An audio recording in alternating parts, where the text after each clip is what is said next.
because we have a lot of stops to make, a lot of business to tend to today on Monday, February 3rd. Here is Akbar Bajbiyamila. I'm Jamie Erdahl in L.A. Peter Schrager we find in New Orleans. He is our anchor for the week for GMFB in town. And Kyle Brandt may be in New York City. However, his heart may be back in Orlando because he just spent the weekend at the Pro Bowl. Kyle, great to see you. Peter, talk to us about your setup and your big-time arrival ahead of Super Bowl week. Got here late last night, maybe early morning, about 1 a.m. New Orleans time. We had delays out of New York, but we set up the shop. We're here. We're ready to go.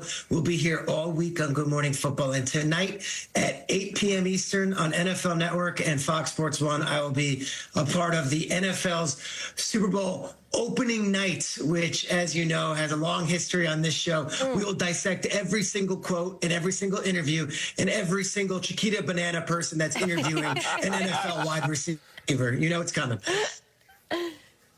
Peter, I'm great to see you. Of course, I'm sad you're not here. I'm especially sad because I had this whole idea where you and I were going to start Super Bowl week here in New York, dressed up like Kanye and his wife. But so now we can't do it if you're not here. It would have brought the house down, Peter. You would have been down for it, right?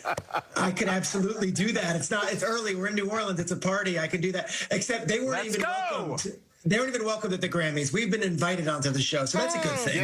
That's right. Yeah, that's right. This is going to be fun. I'm looking forward to seeing all the stuff that you guys are going to bring down there, too, as well. But this is so big time. Like, we're here, guys. We're here. This is my first one.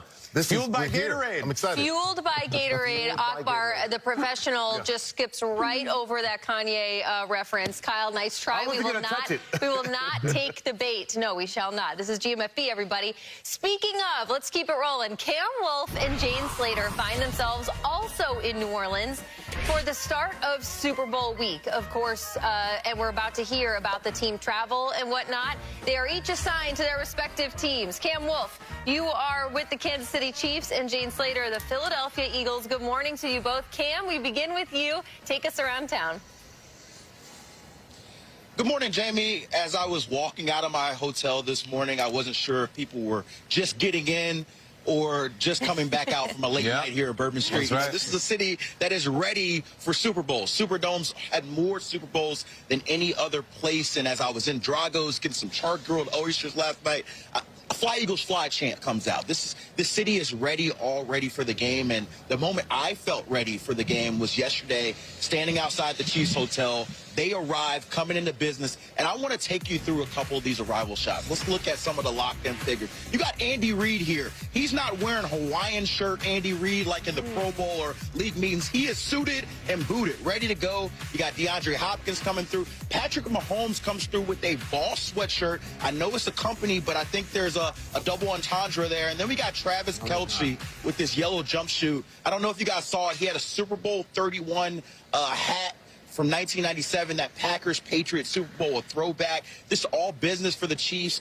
There was fans, dozens of them, standing outside the hotel, yelling, cheering them on. This is the start of their week. They're going through meetings. They're going to have opening night, as Peter just alluded to, and then they start their practice week at Tulane. But I'll tell you this. I know what Travis Kelce was doing last night. He was sitting up watching Taylor Swift, who had her all-red suit in the Grammys, supporting her Chiefs, all ready to go. I don't think Travis will look as good in that red this tonight for opening night, but maybe he gets some inspiration from winning from his lady. Now to Jane.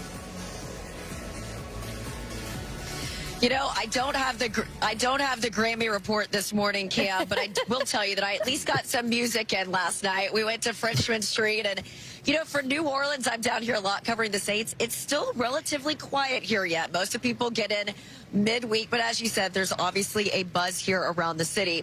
What certainly helps for the Eagles and head coach Nick Sirianni is they've been to the Super Bowl just 2 years ago. Sirianni talked about it last week. He took all of his notes from that Super Bowl experience and the way that they did their practice schedule, the way they set up things, and decided what worked and what didn't work. He won't tell us exactly what they'll be doing or what revisions they're making, but at least he's got a sense of what this week should look like. You know, most of the more hardcore practices last week because of all the media commitments that come with Super Bowl. You can see the team arriving to the team hotel. This was around about 5 o'clock yesterday.